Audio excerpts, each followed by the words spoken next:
बिस्मिल्लाहिर्रहमानिर्रहीम। अस्सलाम वालेकुम। कैसे हैं आप? उम्मीद करती हूँ आप ठीक होंगे। जी मैं हूँ आयशा। वेलकम करती हूँ मैं देसी तड़का विद आयशा में। तो आज आपके साथ शेयर करूँगी जी मैं मज़ेदार से अंडे पकोड़े की रेसिपी। तो चलिए जी रेसिपी को हम स्टार्ट कर लेते हैं। तो यहाँ पर जी हमने लिया है प्यारा सा बोल, तो बस ਉਹਦੇ ਵਿੱਚ ਅਸੀਂ पा लेना है जी बेसन। ठीक है, 2 कप मैंने बेसन के लिए थे। क्वांटिटी जो है वो आप अपनी मर्ज़ी के हिसाब से कम या ज़्यादा कर सकते हैं, या जितने आपके घर में अफराद है उस हिसाब से आप पकोड़े जो हैं वो तैयार कर सकते हैं। बहुत ही मज़े के बनके तैयार हुए थे। तो चलिए जी अच्छे तरीके से हमने बेसन को छान लिया है। अब जी मैं इसके अंदर डाल दूँगी 2 से 3 टेबलस्पून आपने मैदा जो है वो इसके अंदर डाल देना। इससे फ्लेवर जो है वो बहुत ही रिच आता है। ठीक है, तो इनू भी असी ना छान छून के ना फिर असी ਇਹਦੇ ਵਿੱਚ ਜਿਹੜੇ खुश्क मसाले हैं ना वो ऐड करने हैं जी। लेकिन जी उससे पहले जिसने मेरे चैनल को सब्सक्राइब नहीं किया प्लीज़ वो मेरे चैनल को सब्सक्राइब कर दे, बेल आइकन को दबा दे ताकि मेरी हर आने वाली वीडियो को नोटिफिकेशन आपको फ्री देखने को मिले। तो यहाँ पर जी हमने बेसन और मैदा जो है वो अच्छे तरीके से छान लिया था। उसके अंदर हम डाल देंगे जी खुश्क धनिया जो साबुत है ना वो हमने दरदरा सा करके तो वो उसके अंदर डाल दिया। ठीक है, चाहे आप हाथों की मदद से कर लें, चाहे कुंडी शुंडी में कर लें, वो ताड़ी मर्जी है। ठीक है, 1 टीस्पून नमक का ऐड कर लेना, 1 टीस्पून ज़ीरे का इसके अंदर हमने डाल दिया है। ठीक है, तो हल्दी पाउडर थोड़ा सा वो भी मैं इसके अंदर डाल दूँगी। कुटी हुई लाल मिर्च जो है वो भी हमने इसके अंदर तकरीबन 1 से 1.5 टीस्पून इसके अंदर आपने डाल देनी है। ठीक है, तो अच्छा स्पाइसेस जो हैं वो आप अपनी मर्ज़ी के हिसाब से वो भी कम या ज़्यादा कर सकते हैं। बाज़ लोग ज़्यादा मिर्च खाते हैं तो वो ज़्यादा भी डाल सकते हैं। ठीक है, तो अजवाइन जो है वो हमने हाफ़ टी स्पून इसके अंदर डाल दिया है।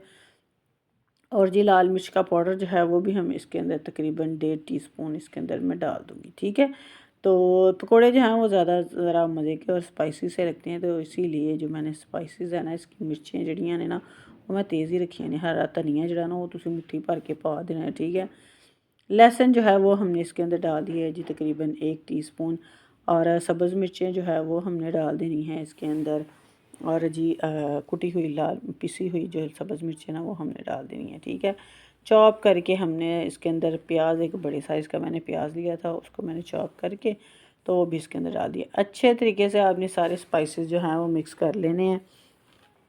तो जी अच्छे तरीके से मिक्स करने के बाद जी हम इसको करेंगे जी साइड पे, और जी फिर हमने इसके अंदर थोड़ा थोड़ा सा ना पानी डाल देना है। ठीक है, मिक्स करने के बाद तो पानी जो है वो आपने थोड़ा थोड़ा सा डालना है, ज़्यादा नहीं डालना है क्योंकि गुठलियाँ ना बन जाएं। ठीक है, तो इसीलिए, और जो इसका ये जो बेसन का मटेरियल है इसको हमने जी थिक ही रखना है और ज़्यादा पतला नहीं करना है। ठीक है, तो मैं जी प्यारे से कलर के लिए इसके अंदर थोड़ा सा मैंने फूड कलर का इस्तेमाल किया है।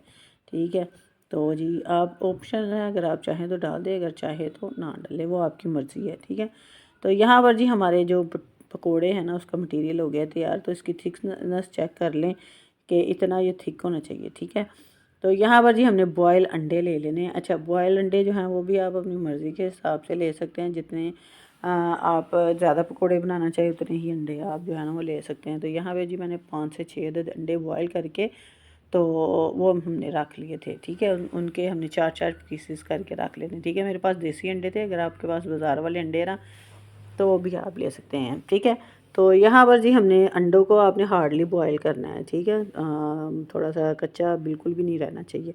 तो अब जी जो हमने मटेरियल बना के रखा था उसके अंदर हम इसको डालेंगे और मटेरियल जो है वो इसके ऊपर लगाएंगे बेसन का। फिर जी हमने आहिस्ता आहिस्ता से इसको घी के अंदर डालना शुरू कर देना है। ठीक है, पास जी घी ज़्यादा गर्म नहीं होना चाहिए क्योंकि जो बेसन है ना वो जल ना जाए, और फिर पकोड़े जो है ना वो थोड़े से येलो येलो ही अच्छे लगते हैं, ज़्यादा ब्लैक नहीं अच्छे लगते। ठीक है, तो ज़्यादा आपने हीट जो है ना वो ज़्यादा नहीं करनी, नॉर्मली ही जो फ्लेम है ना इसका चूल्हे का आपने रख लेना है। तो बस जी उलट पलट करते हमने पकोड़े जो है वो अपने कर लेने हैं जी तैयार। 2 से 3 मिनट लगेंगे और फ्लेम स्लो पे, तो पकोड़े हमारे हो गए हैं जी तैयार। तो बहुत ही मज़े के बन के तैयार हुए थे।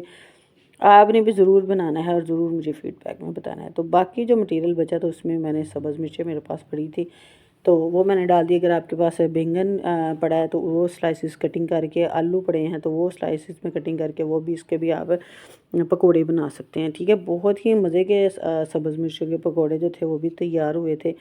तो जी पालक जो है वो आप पूरा पूरा पत्ता लेके ना पालक का वो भी इसके साथ इसके अंदर डिप करके ना बेसन के अंदर वो भी आप फ्राई कर सकते हैं। बहुत ही यमी बन के तैयार हुए थे। आपने भी ज़रूर बनानी है और ज़रूर मुझे फ़ीडबैक में बताना है कि आपकी सब्ज़ मिर्च और अंडे के पकोड़े जो हैं वो आपको कैसे लगे और कैसे नहीं लगे। बच्चों को बहुत ही ज़्यादा पसंद आते हैं, बच्चों को क्या बड़ों को भी बहुत ही पसंद आते हैं।